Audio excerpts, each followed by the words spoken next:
अगर भूत हैं तो उनका नेचर कैसा है? क्योंकि हम में से बहुत से लोग, इंटेलिजेंट लोग, ये मानते हैं, बल्कि ये जानते हैं कि भूत प्रेत नहीं होता, और हम ही में से बहुत से लोग हैं जो ये मानते हैं कि होता है। चलिए इस वीडियो के लिए मान लेते हैं कि भूत प्रेत होते हैं, रियल होते हैं, और वो हमारे ऊपर असर भी डाल सकते हैं, हमको नुकसान भी पहुंचा सकते हैं, और बहुत बार हमको फायदा भी कर सकते हैं। तो उनका नेचर कैसा होता है, वो क्या कर सकते हैं, वो क्या करते हैं, और कैसे उनसे बचा जाए या उनकी मदद ली जाए। नमस्कार दोस्तों, स्वागत है आपका डीप नॉलेज में। आज का सवाल बड़ा कॉन्फिडेंस से भरा है। एक फ्रेंड ने पूछा है कि भूत प्रेत तो होते हैं, इसको झुटकारिए मत। मैंने पहले किसी वीडियो में कहा है कि आपको टेंशन लेने की ज़रूरत नहीं है, डरने की ज़रूरत नहीं भूत प्रेतों से। तो उन्होंने मुझसे कहा है स्पेशली कि मेरे पास प्रूफ है कि भूत प्रेत होते हैं। अब ये बताइए उनको डील कैसे किया जाए, उनको ओवरकम कैसे किया जाए, और ख़ास तौर से तब जब वो आपके अपने ही प्रियजन हो, जिनको आप जानते हो। बल्कि उनका ये कहना है कि उनके ही घर के किसी मेंबर ने उनके ऊपर कोई ऐसा भूत प्रेत कर दिया जिसकी वजह से उनको फिज़िकल सिम्टम्स आना शुरू हो गए। मतलब तकलीफ़ें, सर में दर्द होना, उल्टी जैसा होना, या कोई और सिम्टम होना शुरू हो गया, और वो इतने परेशान हो गए कि उन्होंने डॉक्टर्स को दिखाया, और एक नहीं कई डॉक्टर्स को दिखाया। डॉक्टर्स उनको ठीक नहीं कर पाए। फिर फाइनली वो एक ऐसे इंसान के पास गए जो भूत भगाता है, और उसने पूरी प्रॉमिस के साथ इनको वादा किया कि मैं ठीक कर दूंगा, और उसने ठीक भी कर दिया। अब दिक्कत ये है कि जिस इंसान ने इनके ऊपर भूत किया था, उस आदमी ने बताया वो उनके ही घर का बंदा है, उसको छोड़ भी नहीं सकते और उसके साथ भी नहीं रह सकते। क्योंकि जो आदमी इतना हद तक जा सकता है कि किसी के ऊपर जादू टोना करके, भूत प्रेत करके उसको नुकसान पहुंचाना चाहता है, तो ऐसी सिचुएशन को कैसे डील करें? इसको बीमारी की तरह ट्रीट करें, एकदम बीमारी की तरह। इसको समझें कि शरीर की तो होती है बीमारियां, लेकिन मन की होती हैं परेशानियां, और इसको मन की बीमारी मान के चलिए। इनफैक्ट जितने भी एलोपैथिक डॉक्टर्स हैं वो इसको मन की बीमारी ही मान के चलते हैं। लेकिन थोड़ा सा मैं उनसे फ़र्क अपना विचार रखता हूँ, साइकेट्रिस्ट से, और यहाँ तक कि जो भूत प्रेत मानते हैं और उसको भगाते हैं, उनसे भी मेरा विचार थोड़ा अलग है। क्योंकि मेरे देखे हम सब के अंदर में ईश्वर है, भगवान है, और अगर हम में से कोई इंसान मर के भूत बनता है, क्योंकि इन भाई साहब का कहना है कि बहुत से, उन्होंने लिस्ट दिया था मुझे रेलवे स्टेशंस के, कि फ़लाँ फ़लाँ इन सभी रेलवे स्टेशंस पे भूत प्रेत पाए जाते हैं। बल्कि मैं आपको बताऊँ, उन्होंने पाताल पानी खंडवा के बारे में बताया है, वहाँ पर भूत पाया जाता है। सुहागपुर एमपी में बताया, कहाँ से लिस्ट लाए पता नहीं। और लुधियाना में, MG road metro, Naini Allahabad में, मैं तो इलाहाबाद में था, मुझे तो कभी मिले नहीं भूत। और रविंद्र सरोवर बंगाल में, इन सभी रेलवे स्टेशन पे उनके हिसाब से भूत पाए जाते हैं, और इसके उनके पास बाकायदा प्रूफ है। अगर भूत हैं तो उनका नेचर कैसा है? क्योंकि हम में से बहुत से लोग, इंटेलिजेंट लोग, ये मानते हैं, बल्कि ये जानते हैं कि भूत प्रेत नहीं होता, और हम ही में से बहुत से लोग हैं जो ये मानते हैं कि होता है। चलिए इस वीडियो के लिए मान लेते हैं कि भूत प्रेत होते हैं, रियल होते हैं, और वो हमारे ऊपर असर भी डाल सकते हैं, हमको नुकसान भी पहुंचा सकते हैं, और बहुत बार हमको फ़ायदा भी कर सकते हैं। तो उनका नेचर कैसा होता है, वो क्या कर सकते हैं, वो क्या करते हैं, और कैसे उनसे बचा जाए या उनकी मदद ली जाए। राइट? अगर कोई दुनिया में भूत है और वो हमारे ऊपर असर कर पा रहा है, तो ये ठीक ऐसा ही है जैसे कि बैक्टीरियल इन्फेक्शन या वायरल इन्फेक्शन। हम सबके शरीर में एक बहुत स्ट्रॉन्ग सिस्टम है, उसको बोलते हैं इम्यूनिटी सिस्टम, या तो बीमारी से लड़ने की क्षमता बोलते हैं उसको। और वो system almost bullet proof system है। अगर कोई गोली मारता है तो बुलेट प्रूफ जैकेट आपको बचाता है, तो उससे भी ज़्यादा स्ट्रॉन्ग सिस्टम है, क्योंकि उसका मेकअप, उसका स्ट्रक्चर ये फिजिकल बॉडी नहीं बनाती है। उसका स्ट्रक्चर डिज़ाइन होता है हमारी मॉलिकुलर बॉडी से, बल्कि और गहरे लेवल पे उसका स्ट्रक्चर इलेक्ट्रॉनिक बॉडी से डिज़ाइन होता है। ये जब आप एक्सपीरियंस करेंगे अपनी फिजिकल के अलावा मॉलिकुलर और इलेक्ट्रॉनिक बॉडीज़ को, तब आप इसको समझ पाएंगे, तब आप विश्वास कर पाएंगे। इसलिए ये अटूट सिस्टम है। और ये सिस्टम टूटता कब है? जब हमको बीमार होना चाहिए। ये भी लाइफ का एक बहुत गहरा प्लान है। हमारी लाइफ में कोई भी चीज़ एक्सीडेंटल नहीं होती, हर चीज़ का एक पर्पस है। ये बात और है कि हम उस पर्पस को जानते नहीं या समझना नहीं चाहते, इसलिए समझ नहीं पाते। लेकिन अगर आप थोड़ा सा इवैल्यूएट करने की कोशिश करें तो आप देखेंगे आपकी लाइफ में जो भी दुर्घटनाएं हुई हैं, जो भी एक्सीडेंट्स हुई हैं, जो भी बुरी चीज़ें हुई हैं, उन्होंने आपको ज़्यादा रिच बनाया है, ज़्यादा सीरियस बनाया है, ज़्यादा समझदार बनाया है। तो आपकी शरीर की बीमारी एक प्लान के तहत हुई है। क्या प्लान है? बीमार होने के पीछे क्या प्लान है? गेस करिए। चाहे शरीर से बीमार हो, चाहे मन से बीमार हो, मतलब भूत प्रेत का साया आपके ऊपर आ गया हो, इसके पीछे एक और एक प्लान है कि आप अपने अंदर में डिवाइन फ्रैगमेंट को, ईश्वर को जानने की कोशिश करें, खोजने की कोशिश करें। एक और एक प्लान है या पर्पस है कि आप ये रियलाइज़ कर सकें कि ये दुनिया इस लायक नहीं है कि आप यहाँ रह सकें।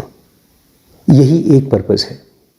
चाहे इसको आप एक वीडियो में, चाहे 1000 वीडियो में, एक जन्म में, चाहे 1000 जन्मों में रियलाइज़ करें, बट यही एक प्लान और पर्पस है।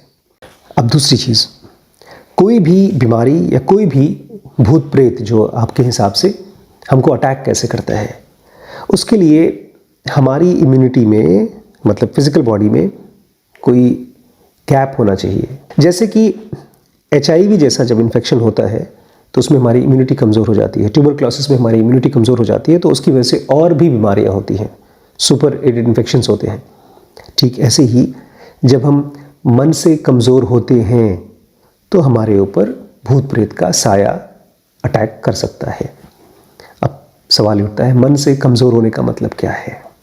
मन से कमज़ोर होने का मतलब है हमारा माइंड बहुत जल्दी डिस्टर्ब हो जाता है, बहुत इमोशनल हो जाता है, बहुत जल्दी गुस्से में चला जाता है, बहुत जल्दी डर जाता है। उसके अंदर में फोकस करने की, कंसंट्रेट करने की, अटेंशन में रहने की या अवेयरनेस में रहने की आदत बहुत कम है। और सबसे इम्पॉर्टेंट, ऐसे मन में, जो कमज़ोर मन है, उसके मन में ईश्वर की कोई कल्पना या ईश्वर का कोई एग्जिस्टेंस के बारे में इंक्वायरी नहीं है।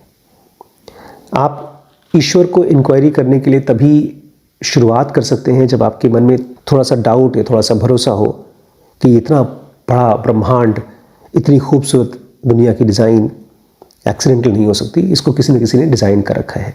तो जब आप अपने अंदर में एक डिवाइन फ्रैगमेंट को या इस दुनिया में एक डिवाइन फ्रैगमेंट को मान के चलते हैं कि वो है, तब चीज़ें बदल जाती हैं। लेकिन ये चीज़ आपको समझनी होगी, ये दोनों में से ज़्यादा इम्पॉर्टेंट है कि ईश्वर मेरे अंदर है, तभी आप ईश्वर को खोज भी पाएंगे और तभी आप इस सो कॉल्ड भूत प्रेत से बच भी पाएंगे। क्योंकि अगर ईश्वर आपके बाहर है और भूत प्रेत भी आपके बाहर है, और ईश्वर तो बहुत दूर है, वो तो बहुत तपस्या करने के बाद मिलता है, भूत प्रेत तो आसपास ही घूम रहे हैं और वो आसानी से आपके ऊपर अटैक कर सकते हैं, तो आप कुछ नहीं कर सकते। इसलिए प्राइमरी प्रीमाइस ये होना चाहिए कि मेरे अंदर में अगर ईश्वर है और मेरे अंदर में या मेरे ऊपर में किसी भूत प्रेत का अटैक है या साया है, तो दोनों में से मजबूत कौन है? अब देखिए, पूछिए अपने आप से। मैं मन की स्ट्रेंथ की बात नहीं कर रहा हूं इस समय। दुनिया के जो सबसे स्ट्रॉन्ग लोग होते हैं, ऋषि मुनि, तपस्वी, भक्त, गुरुज, वो कौन हैं? ये वो लोग हैं जिनको अपने अंदर में ईश्वर के होने का डाउट शुरू हो गया है और उसी को अपनी तपस्या से, अपनी साधना से, अपनी दिनचर्या से, अपनी रूटीन से उसी को महसूस करने की कोशिश कर रहे हैं। वो अपने अंदर में और अपने आसपास के लोगों के अंदर में उसी चीज़ को देख पाते हैं, देखने की कोशिश करते हैं, देखने के लिए जीते हैं। तो कैसे आप इस भूत प्रेत के अटैक से बच सकते हैं? आप नहीं बच सकते। अगर आपके ऊपर अटैक होना है तो आपके ऊपर अटैक होगा।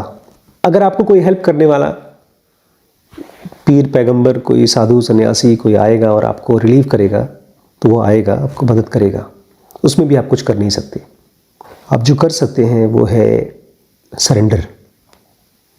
आप ये कह सकते हैं कि अगर मेरा ईश्वर चाहता है कि मैं इस विपदा से, इस टॉर्चर से परेशान हो, तो प्लीज़ मुझे ये टॉर्चर दीजिए। आप ये कह सकते हैं कि हो सकता है किसी न किसी के साथ मैंने कुछ ऐसा बुरा किया हो कि ये उसका अब रिवर्स है, ये रिडीम कर रहा है अपने कर्मास को। और जैसे ही आप सरेंडर करते हैं, आपके आसपास की लाइफ बदल जाती है।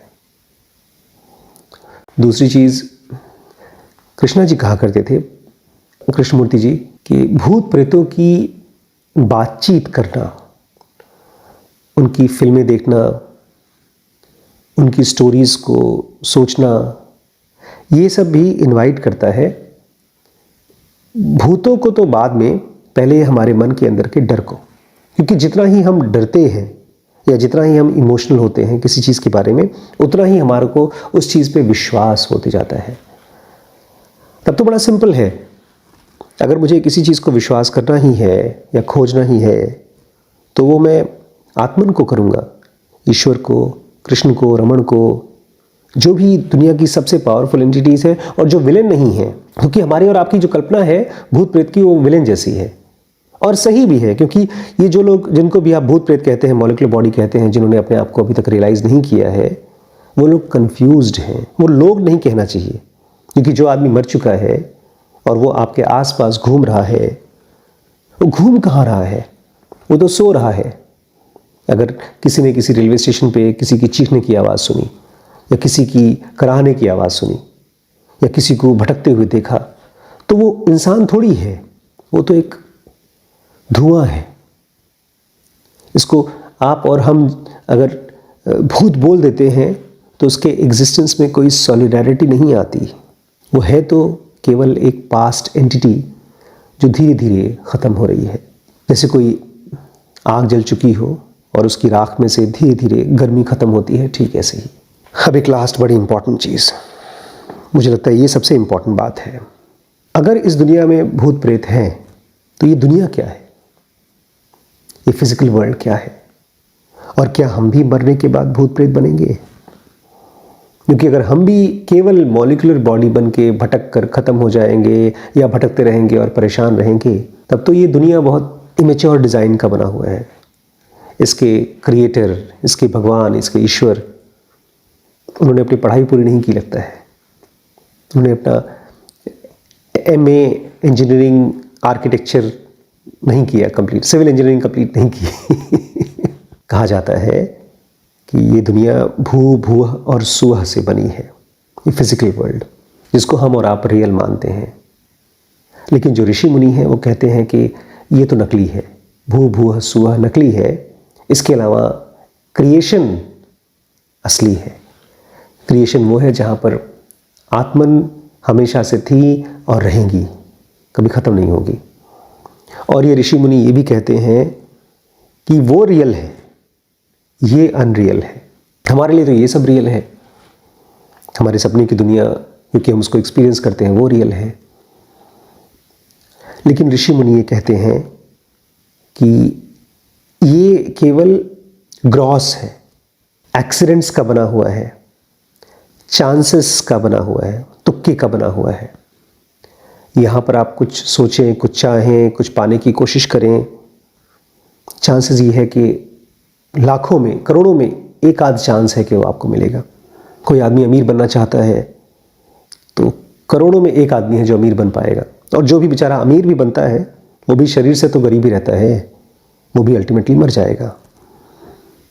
तो इस दुनिया की रियलिटी कंपेयर्ड टू आत्मन की रियलिटी, जिसको कृष्ण और रमण जैसे लोगों ने एक्सपीरियंस किया है, वो शून्य है। ये दुनिया ऋषि मुनियों के लिए झूठ है। लेकिन फिलहाल हमारे और आपके लिए झूठ नहीं है। हमारे और आपके लिए वही चीज़ रियल हो सकती है जो एक्सप्लोर करने लायक हो, खोजने लायक हो। तो जब तक आप समझदार हैं, होश में हैं, पढ़ लिख सकते हैं, सुन सकते हैं, एक्सप्लोर कर सकते हैं, तो अपने मन को स्टडी करिए। कृष्णा जी कहा करते थे सबसे इंपॉर्टेंट है सेल्फ स्टडी करना। सेल्फ स्टडी करना मतलब अपनी स्टेट्स ऑफ माइंड को पहचानना। कौन कौन सी चीज़ों को करके आप और डरते हैं और इमोशनल होते हैं, किस किस से मिल करके आप मजबूत होते हैं, किस से मिल के आप कमज़ोर होते हैं, किस टाइप का भोजन आपको बेहोश करता है, कैसी चीज़ें आपको होश बढ़ाती हैं। इसलिए मैं शराब के और सभी तरह के व्यसनों के स्ट्रिक्टली अगेंस्ट हूँ। अगर मेरा बस चले तो इस दुनिया में से सारी शराब की फैक्ट्रीज, चाहे वो अच्छी से अच्छी फैक्ट्रीज हो, बहुत ही हाई क्लास क्वालिटी की शराब हो, मैं सारी फैक्ट्रीज को मेरा बस चले तो ख़त्म कर दूँ, एकदम डिस्ट्रॉय कर दूँ, डिलीट कर दूँ हमेशा हमेशा के लिए। देखिए क्या चीज़ें हैं जो आपको बेहोश करती हैं, क्योंकि जब आप बेहोश हुए तो ये भूत प्रेत जैसी चीज़ें आपको विश्वास होना शुरू हो जाती हैं। लेकिन सच पूछिए तो ये केवल और केवल कहानियाँ हैं। जो इंसान मर जाता है उसकी भटकती हुई स्टेट, उसकी मॉलिक्यूलर स्टेट केवल जाती हुई कहानियाँ हैं। और अगर कभी आपका सामना हो जाए और आप डरते हो, धक धक कर रहा है, दिल आपका बहुत कांप रहा है, धड़कन बहुत तेज हो गई है, लंबी सांस लीजिए, बैठिए। मेरे साथ हुआ था एक बार, हमारे घर में एक बच्ची का देहांत हो गया था। हमारे घर में, हमारे मतलब मेरे फैमिली में, उसके 3 या 4 दिन बाद, नहीं 13वीं के बाद हमारे घर में ऐसे ही अचानक से ट्यूबलाइट फटी। मुझे अंदाज़ा हुआ कि वो बच्ची वहाँ पर अभी भी है, अभी गई नहीं है। उसके 2 बच्चे हैं, अभी इसी घर में रहते हैं। मैंने उसको देखा तो नहीं था, लेकिन मैंने ऐसे बोल दिया, डांटा उसको मैंने कहा तुम क्या कर रही हो? एक तो तुमने अपने आप को ख़त्म करके बेवकूफ़ी की, क्योंकि सुसाइड कोई अच्छी चीज़ तो है नहीं, और दूसरी चीज़, अभी अगर तुम इस घर में किसी को प्यार करती हो तो तुम क्या चाहते हो कि उनका भी नुकसान हो? और इस तरह से मैंने बात करके ख़त्म कर दी। उसके बाद से जिस कमरे में उस बच्ची का देहांत हुआ था, उस कमरे में मैंने बिस्तर लगा दिया। मैं भी सोता था और मेरे साथ सारे बच्चे सोते थे, उसके बच्चे भी सोते थे, और धीरे धीरे वो घर अब ठीक सा हो गया है। अगर आपके हिसाब से ये भूत प्रेत रियल भी हैं तो वो भी क्रेव कर रहे हैं किसी इंटेलिजेंट बीइंग की, किसी ऐसे इंसान की जिसने अपने अंदर में ईश्वर को, गॉड को, डिवाइन फ्रैगमेंट को पा लिया है। कोई ऐसा माइंड जो गहरा है, ऐसा टच जो उनको भी फ्री कर सकता है। इसलिए हेल्प करिए उनको भी, खुद शांत होइए और उनको भी शांत करिए। लोग अगर परेशान हैं तो उनको हेल्प करिए। अगर आप उनसे कनेक्ट हो रहे हैं, अपने कर्मों की वजह से आप परेशान हो रहे हैं, तो उनको हेल्प करिए। इसमें आपको मैं एक फिल्म सजेस्ट करूंगा, बहुत ही प्यारी फिल्म है, एम नाइट श्यामलन ने बनाई है, द सिक्स्थ सेंस। उस फिल्म को देखिएगा। अगर आपने देखा है तो उससे आपने क्या सीखा, उसकी क्या स्टोरी है, मुझे यहाँ कमेंट करके बताइएगा।